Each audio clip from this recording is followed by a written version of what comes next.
Study visa ਦੇ ਮੁੱਦੇ ਤੇ ਮੈਂ ਬਣਾਂਗਾ ਤੁਹਾਡੀ ਆਵਾਜ਼। ਕੰਸਲਟੈਂਟ ਨੂੰ ਪੁੱਛਾਂਗੇ ਸਿੱਧੇ ਸਵਾਲ ਤੇ ਤੁਹਾਨੂੰ ਮਿਲਣਗੇ ਤੁਹਾਡੇ ਸਵਾਲਾਂ ਦੇ ਜਵਾਬ। ਸਤਿ ਸ਼੍ਰੀ ਅਕਾਲ, ਸਵਾਗਤ ਹੈ ਜੀ ਸਾਰਿਆਂ ਦਾ। ਸੋ ਅੱਜ ਦੇ ਸ਼ੋਅ ਦੇ ਵਿੱਚ ਕੈਨੇਡਾ ਦੇ ਵੀਜ਼ੇ ਦੀ ਗੱਲ ਕਰਾਂਗੇ। ਨਾ ਸਿਰਫ ਵੀਜ਼ੇ ਦੀ ਬਲਕਿ ਪ੍ਰੋਫਾਈਲ ਦੀ। ਵੀਜ਼ੇ ਤੇ ਪ੍ਰੋਫਾਈਲ ਦਾ ਪ੍ਰੈਜ਼ੈਂਟਲੀ ਕਿਸ ਤਰੀਕੇ ਦਾ ਕਨੈਕਸ਼ਨ ਚੱਲ ਰਿਹਾ, ਕਿੱਦਾਂ ਦੇ ਪ੍ਰੋਫਾਈਲਸ ਨੂੰ ਕੈਨੇਡਾ ਵੀਜ਼ੇ ਦੇ ਰਿਹਾ, ਕੀ ਕੋਈ ਸੈੱਟ ਪੈਟਰਨ, ਕੋਈ ਸੈੱਟ ਟ੍ਰੈਂਡ ਇਸ ਵੇਲੇ ਐਗਜ਼ਿਸਟ ਕਰਦਾ ਹੈ।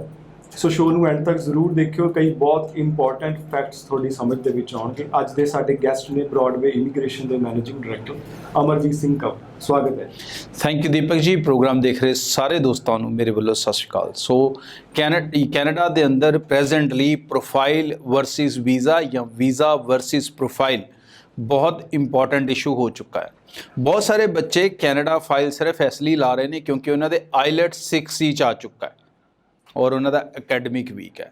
ਔਰ ਬਹੁਤ ਸਾਰੇ ਇਸ ਭਰਮ 'ਚ ਲਾ ਰਹੇ ਨੇ ਕਿ ਮੇਰਾ ਅਕੈਡਮਿਕ ਸਟਰੋਂਗ ਹੈ ਤਾਂ ਮੈਂ ਟੋਇਫਲ ਨਾਲ ਲਾ ਲਾਂ, ਮੈਂ ਆਇਲਸ 1.5 ਨਾਲ ਲਾ ਲਾਂ ਜਾਂ ਮੈਂ PT ਦੇ ਨਾਲ ਲਾ ਲਾਂ। ਸੋ ਕਿੱਥੇ ਵੀਜ਼ਾ ਆ ਐਕਚੁਅਲੀ। ਸੋ ਤੁਹਾਨੂੰ ਉਹ ਵੀਜ਼ੇ ਵਾਲੀ ਸਿਚੁਏਸ਼ਨ ਹਜੇ ਵੀ ਬਹੁਤੇ ਬੱਚਿਆਂ ਨੂੰ ਸਮਝ ਨਹੀਂ ਆ ਰਹੀ। 90% ਸਟੂਡੈਂਟ ਨੂੰ ਇਹ ਜ਼ਰੂਰ ਸਮਝ ਆ ਚੁੱਕੀ ਹੈ ਕਿ ਜਿਹੜੇ ਵੀਜ਼ੇ ਦਾ ਸਕਸੈਸ ਰੇਟ ਆ ਉਹ SDS ਕੇਸ 'ਚ ਹੈ। ਔਰ ਜਦੋਂ ਉਹਨਾਂ ਦੇ ਦਿਮਾਗ 'ਚ SDS ਆਉਂਦਾ ਤੇ ਉਹਨਾਂ ਦੇ ਦਿਮਾਗ 'ਚ ਸਿਰਫ ਆਈਲੈਟਸ ਦਾ 6C 'ਚ ਹੋਣਾ ਹੀ ਹੁੰਦਾ, ਉਸ ਤੋਂ ਉੱਪਰ ਉਹਨਾਂ ਦੇ ਮਾਈਂਡ ਦੇ ਵਿੱਚ ਕੁਝ ਨਹੀਂ ਹੁੰਦਾ। ਹੁਣ ਜਿਹੜਾ ਵੀਜ਼ਾ ਆ ਰਿਹਾ ਦੂਸਰੇ ਪਾਸੇ ਉਹ ਕੱਲਾ SDS ਨਹੀਂ ਆ। SDS ਕੋਈ ਅਚੀਵਮੈਂਟ ਨਹੀਂ ਗੀ, ਉਹ ਐਮਬੈਸੀ ਨੇ ਬੇਸਿਕ ਰਿਕੁਆਇਰਮੈਂਟ ਬਣਾਤੀ ਹੈ ਕਿ ਘੱਟੋ ਘੱਟ ਤੁਹਾਡੇ ਆ ਕੇਸ 'ਚ ਹੋਣਾ ਚਾਹੀਦਾ। So 6C is like a minimum requirement. ਉਸ ਤੋਂ ਇਲਾਵਾ ਹੁਣ ਵੀਜ਼ਾ ਜਿਹੜਾ ਡਿਸਾਈਡ ਹੋ ਰਿਹਾ ਉਹ ਹੋ ਰਿਹਾ ਤੁਹਾਡੇ ਅਕੈਡਮਿਕਸ ਦੇ ਉੱਤੇ। ਜਿਹੜਾ ਅੱਜ ਦੀ ਰੇਟ 'ਚ ਵੀਜ਼ਾ ਰਿਫਿਊਜ਼ ਹੋ ਰਿਹਾ ਉਹ 90% ਉਹਦੇ 'ਚੋਂ ਸਟੂਡੈਂਟ SDS ਹੀ ਹੈ। 6C ਚਲਾ ਸਟੂਡੈਂਟਸ ਕਰ ਕੀ ਸਕਦੇ ਜਿਹੜੇ 6 ਮਹੀਨੇ ਸਰ ਆਪਾਂ ਨਹੀਂ ਕਰ ਸਕਦੇ, ਪਰ ਜਦੋਂ ਆਪਾਂ ਨਹੀਂ ਕਰ ਸਕਦੇ ਤੇ ਆਪਾਂ ਨੂੰ ਆਹ ਪਤਾ ਹੋਣਾ ਚਾਹੀਦਾ ਕਿ ਆਪਾਂ ਨੂੰ ਕੀ ਕਰਨਾ ਚਾਹੀਦਾ। ਠੀਕ ਹੈ ਜੀ। ਸੋ ਉਹੀ ਮੈਂ ਦੱਸਣ ਦੀ ਕੋਸ਼ਿਸ਼ ਕਰ ਰਿਹਾ ਕਿ ਇਸ ਟਾਈਮ ਜਿਹੜੇ ਵੀਜ਼ਾਸ ਰਿਫਿਊਜ਼ ਹੋ ਰਹੇ ਹੋਣਗੇ ਉਹ 90% ਵੀਜ਼ਾਸ ਉਹੀ ਨੇ ਜਿਹੜੇ SDS ਕੇਸ ਨੇ। ਬਹੁਤ ਘੱਟ ਉਹਦੇ 'ਚ ਫਾਈਲਾਂ ਹੀ PT ਵਾਲੀਆਂ ਘੱਟ ਲੱਗਦੀਆਂ ਨੇ ਅੱਜ ਦੀ ਡੇਟ ਦੇ ਵਿੱਚ। ਸੋ PT ਨੂੰ 10% ਨੂੰ ਮੈਂ ਸਾਈਡ ਤੇ ਛੱਡ ਦਿੰਦਾ।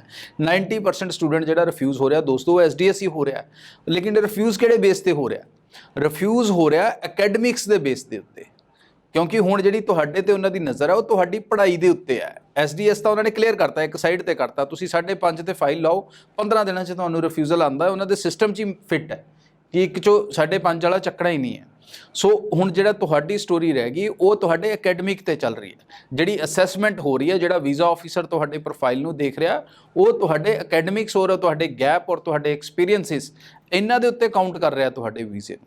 ਸੋ ਉਹਦੇ ਵਿੱਚ ਹੁਣ ਜਿਹੜੀਆਂ ਚੀਜ਼ਾਂ ਇੰਪੋਰਟੈਂਟ ਹੋ ਗਈਆਂ ਨੇ 10+2 ਦੇ ਸਟੂਡੈਂਟ ਦੇ ਲਈ ਹਰ ਸਬਜੈਕਟ ਦਾ ਸਕੋਰ 60 ਹੋਣਾ ਬਹੁਤ ਜ਼ਰੂਰੀ ਹੋ ਚੁੱਕਾ ਹੈ। ਕੋਈ ਇੱਕਾ ਦੁੱਕਾ ਮੇਨ ਕੋਰਸ ਵਾਲੇ ਸਬਜੈਕਟ 'ਚੋਂ ਤੁਸੀਂ 56 ਤੇ ਹੋ, 57 ਤੇ ਹੋ, 58 ਤੇ ਹੋ, ਤੁਹਾਨੂੰ ਸ਼ਾਇਦ ਕਿਤੇ ਕੰਸੀਡਰ ਕਰ ਲੇ, ਬਟ ਅਦਰਵਾਈਜ਼ ਉਹ ਕੰਸੀਡਰ ਨਹੀਂ ਕਰ ਰਿਹਾ।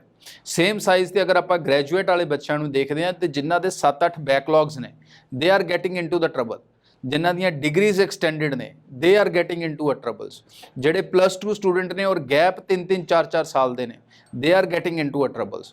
ਸੋ ਆਪਣੇ ਪ੍ਰੋਫਾਈਲਸ ਨੂੰ ਲੈ ਕੇ ਤੁਹਾਨੂੰ ਸਮਝਣਾ ਪਊਗਾ ਕੈਨੇਡਾ ਦਾ ਏਜੰਟ ਇਸ ਟਾਈਮ ਕੀ ਕਰ ਰਿਹਾ। ਮਾਰਕੀਟ ਦੇ ਵਿੱਚ ਇੱਕ ਚੀਜ਼ ਹੈ ਜਿਹੜੀ ਤੁਹਾਨੂੰ ਸਭ ਨੂੰ ਪਤਾ ਹੈ ਕਿ ਤੁਸੀਂ ਏਜੰਟਸ ਨੂੰ ਟੈਗ ਲਾਤੇ ਹੋਏ ਹੈ। ਇਹ ਏਜੰਟ USA ਹੀ ਕਰਦਾ ਹੈ, ਇਹ UK ਹੀ ਕਰਦਾ ਹੈ, ਇਹ ਕੈਨੇਡਾ ਹੀ ਕਰਦਾ ਹੈ, ਇਹ ਇਕੱਲਾ ਆਸਟ੍ਰੇਲੀਆ ਹੀ ਕਰਦਾ ਹੈ। ਔਰ ਤੁਸੀਂ ਸਿੱਧਾ ਕੈਨੇਡਾ ਦਾ ਕੇਸ ਹੈ ਕੈਨੇਡਾ ਵਾਲੇ ਕੋਲ ਪਹੁੰਚ ਜਾਂਦੇ ਹੋ। ਹੁਣ ਹੁੰਦਾ ਕੀ ਹੈ, ਕੈਨੇਡਾ ਵਾਲਾ ਰੋਟੀ ਕੈਨੇਡਾ ਤੋਂ ਖਾਂਦਾ, ਉਹ ਉਹਦੇ 'ਚ ਚੱਜ ਦੇ ਪ੍ਰੋਫਾਈਲ ਤੇ ਲਾਏਗਾ ਹੀ ਲਾਏਗਾ। ਉਹ ਆ ਰਿਹਾ ਉਹ ਮਾੜੇ ਵੀ ਨਹੀਂ ਛੱਡੇਗਾ। ਉਹਨੂੰ ਲੱਗਦਾ ਯਾਰ ਲੋਟਰੀ ਵਾਂਗੂ ਜਿਹੜੇ 100 'ਚੋਂ 10 ਆ ਗਏ ਆਪਾਂ ਨੂੰ ਕੁਛ ਤਾਂ ਮਿਲੂਗਾ।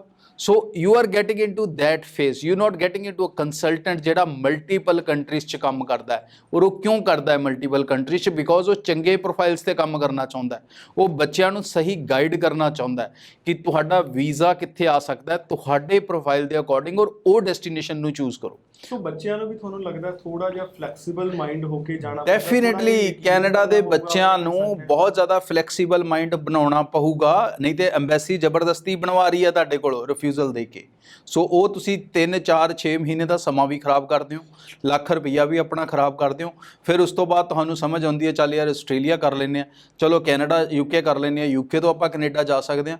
ਬਿਲਕੁਲ ਤੁਸੀਂ UK ਆਸਟ੍ਰੇਲੀਆ ਕਿਤੋਂ ਵੀ ਕੈਨੇਡਾ ਜਾ ਸਕਦੇ ਹੋ ਅਗਰ ਇੱਕ ਅੱਛੀ ਐਜੂਕੇਸ਼ਨ ਆਪਣੇ ਫਿਊਚਰ ਨੂੰ ਲੈ ਕੇ ਤੁਸੀਂ ਉੱਥੇ ਕੰਪਲੀਟ ਕਰ ਲੈਂਦੇ ਹੋ। ਤੁਸੀਂ ਇੱਥੇ +2 ਹੋ, ਕਿਸੇ ਇੱਕ ਸਬਜੈਕਟ 'ਚ ਤੁਹਾਡੇ ਨੰਬਰ ਘੱਟ ਰਹਿ ਗਏ, 2 'ਚ ਘੱਟ ਰਹਿ ਗਏ, ਤੁਹਾਨੂੰ ਪਤਾ ਹੈ ਰਿਫਿਊਜ਼ਲ ਆਉਣਾ ਹੀ ਆ, ਰਿਫਿਊਜ਼ਲ ਆ ਚੁੱਕਾ ਹੈ, ਤਾਂ why not to opt for a destination ਜਿਹੜਾ ਤੁਹਾਨੂੰ ਅਸੈਪਟ ਕਰ ਰਿਹਾ।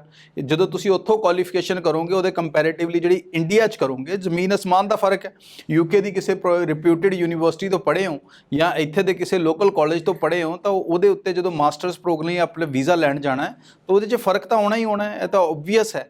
ਸੋ ਤੁਹਾਨੂੰ ਉਹ ਰਸਤਾ ਹੁਣ ਅਪਣਾਉਣਾ ਪਊਗਾ ਕਿ ਵੈਸੇ ਤਾਂ ਮੋਸਟ ਲਾਈਕਲੀ ਯੂਕੇ ਔਰ ਆਸਟ੍ਰੇਲੀਆ ਖੁਦ ਬਹੁਤ ਵੈਲਕਮਿੰਗ ਹੈ, ਤੁਹਾਨੂੰ ਕਦੀ ਉੱਥੋਂ ਮੂਵ ਹੋਣ ਦੀ ਲੋੜ ਨਹੀਂ ਪੈਣੀ, ਬਟ ਸਟਿਲ ਅਗਰ ਤੁਹਾਡਾ ਅਲਟੀਮੇਟ ਡੈਸਟੀਨੇਸ਼ਨ ਕੈਨੇਡਾ ਹੀ ਹੈ ਦੈਨ ਤੁਹਾਨੂੰ ਆਹ ਰਸਤਾ ਵੀ ਦੇਖਣਾ ਚਾਹੀਦਾ ਹੈ, ਨਾ ਕਿ ਸਿਰਫ ਕੈਨੇਡਾ 'ਚ ਫਾਈਲ ਲਾ ਕੇ ਲੱਖ 1.5 ਲੱਖ ਖਰਾਬ ਕਰਕੇ 6 ਮਹੀਨੇ ਖਰਾਬ ਕਰਕੇ ਉਸ ਤੋਂ ਬਾਅਦ ਇੱਧਰ ਨੂੰ ਚੱਲੋ। ਸੋ ਆਪਣੇ ਪ੍ਰੋਫਾਈਲ ਨੂੰ ਪਹਿਲਾਂ ਸਮਝੋ ਔਰ ਉਹਦੇ ਉੱਤੇ ਵੀਜ਼ਾ ਆਉਣਾ ਆ, ਕੱਲਾ ਫਾਈਲਾਂ ਲਾਉਣ ਨਾਲ ਵੀਜ਼ਾ ਨਹੀਂ ਆਉਣਾ। ਸੋ ਇੱਕ ਬਹੁਤ ਵਧੀਆ ਆਪਸ਼ਨ ਹੈ ਸਟੂਡੈਂਟਸ ਤੁਹਾਡੇ ਵਾਸਤੇ, ਇਹਨੂੰ ਡਿਟੇਲ 'ਚ ਜ਼ਰੂਰ ਸਟੱਡੀ ਕਰੋ ਤੇ ਜੇ ਐਕਸਪਰਟ ਦੀ ਸਲਾਹ ਲੈਣਾ ਚਾਹੁੰਦੇ ਹੋ ਤਾਂ ਬ੍ਰੌਡਵੇ ਦੀ ਟੀਮ ਨੂੰ ਮਿਲ ਵੀ ਸਕਦੇ ਹੋ। ਚੈਨਲ ਨੂੰ ਵੀ ਜ਼ਰੂਰ ਸਬਸਕ੍ਰਾਈਬ ਕਰਕੇ ਰੱਖੋ। ਧੰਨਵਾਦ। Thank you. ਸਟੱਡੀ ਵੀਜ਼ਾ ਦੇ ਮੁੱਦੇ ਤੇ ਮੈਂ ਬਣਾਂਗਾ ਤੁਹਾਡੀ ਆਵਾਜ਼। ਕੰਸਲਟੈਂਟ ਨੂੰ ਪੁੱਛਾਂਗੇ ਸਿੱਧੇ ਸਵਾਲ ਤੇ ਤੁਹਾਨੂੰ ਮਿਲਣਗੇ ਤੁਹਾਡੇ ਸਵਾਲਾਂ ਦੇ ਜਵਾਬ।